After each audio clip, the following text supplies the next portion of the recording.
Have you ever felt undervalued or humiliated in those crucial moments when you wish you could stand your ground with confidence?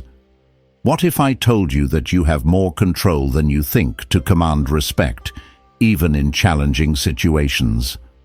In this video, we're diving into effective tips and timeless strategies inspired by Stoic philosophy that will not only help you maintain your dignity, but also earn the respect you deserve.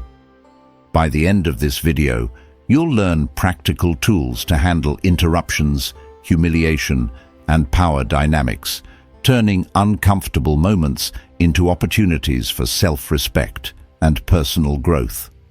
We'll explore real-life scenarios, historical examples, and actionable insights that you can apply immediately. If you're ready to unlock these transformative strategies, don't forget to like, share, and subscribe to our channel for more empowering content. Let's get started. Why do these situations happen? Before we dive into the tips, it's important to understand why you might find yourself in these moments. Often, it's not about people disliking you or holding a grudge. Instead, some individuals elevate themselves by diminishing others. This behavior can occur in workplaces, social circles, or even within families. Take a moment to reflect on this. Have you ever been in a meeting where a colleague consistently undermines your ideas, or at a family gathering where someone's jokes seem to target your insecurities? These situations often stem from their need for validation or control. Recognizing this allows you to detach from their actions and respond strategically rather than emotionally. Consider this example. In a workplace setting, a manager might interrupt a junior employee to showcase their authority. However, the root cause might be their own insecurities or need to assert dominance. Recognizing this underlying motive helps you maintain your composure and avoid taking their actions personally.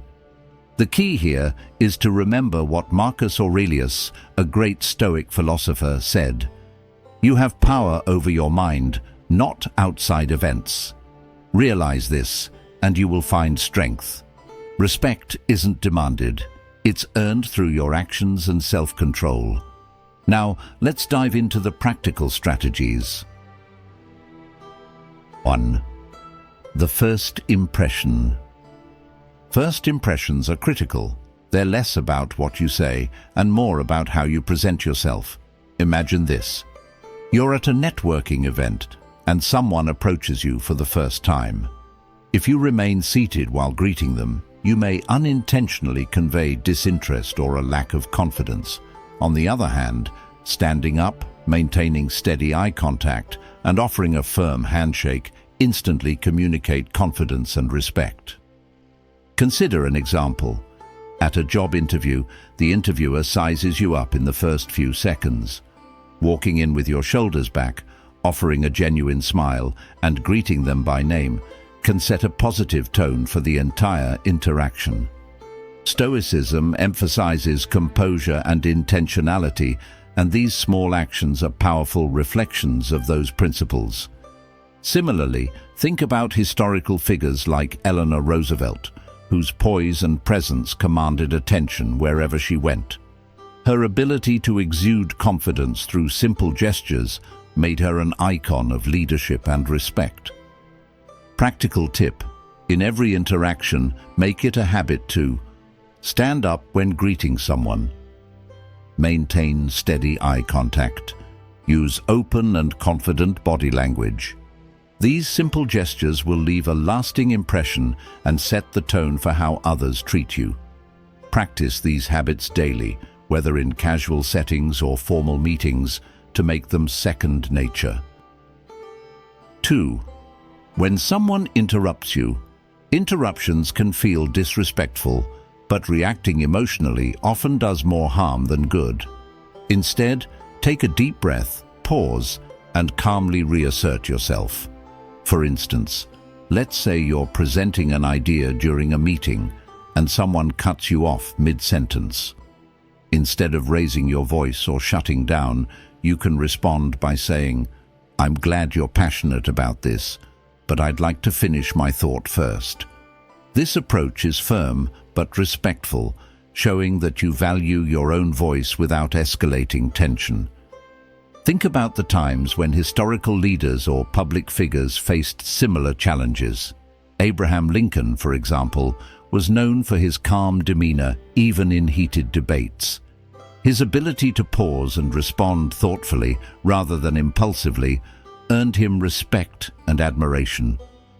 Let's take a modern example. Imagine you're in a group brainstorming session and someone dominates the conversation, cutting others off repeatedly. Instead of competing for attention, you could interject with, "That's an interesting point. Let me finish my perspective, and then we can explore your idea further." This not only redirects the focus back to you, but also demonstrates leadership by balancing respect for yourself and others. Practical tip: use pauses to your advantage. When you feel interrupted or dismissed, pause to collect your thoughts and redirect the conversation. Stoicism teaches that mastering your reaction rather than the situation itself is where your power lies. Practice phrases like, "I appreciate your enthusiasm, but I'd like to finish my point." Let's come back to that in a moment after I wrap this up. "I value your input, but I'd like to ensure everyone gets a chance to speak." These responses allow you to assert yourself with poise and confidence. Over time, people will recognize your ability to remain composed and articulate under pressure, further solidifying your respect and influence in any setting. 3. Jokes and humiliation. Humor can be a wonderful way to connect with others, but it's often misused as a tool to undermine, belittle, or embarrass someone, especially in public settings.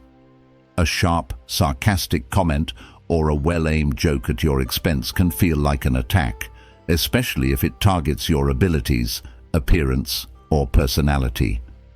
The Stoic approach, however, teaches us to detach emotionally and respond with calmness and grace. As Marcus Aurelius reminds us, choose not to be harmed, and you won't feel harmed. The true power lies not in the joke itself, but in how you choose to interpret and respond to it. Let's consider a workplace example. You're giving a presentation, and someone in the audience makes a sarcastic comment about the length of your slides. Instead of becoming defensive or stumbling over your words, you could respond with a confident smile and say, "Thanks for pointing that out. It means I have plenty of material to keep us engaged." By reacting in this manner, you neutralize their attempt to embarrass you while maintaining control of the room. Or in a social setting, imagine you're at a party and a friend jokingly comments on how you always seem to arrive late. Instead of feeling awkward, you could laugh and say, "That's my strategy to make sure I'm the last one talked about." With this light-hearted response, you show you're unbothered by the remark, turning the humor back into a positive interaction. Responding with grace does two important things. 1. It shows that you're unshaken by others' attempts to undermine you. 2.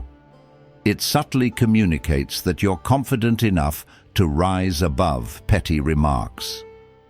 Practical tip: don't internalize others' negativity.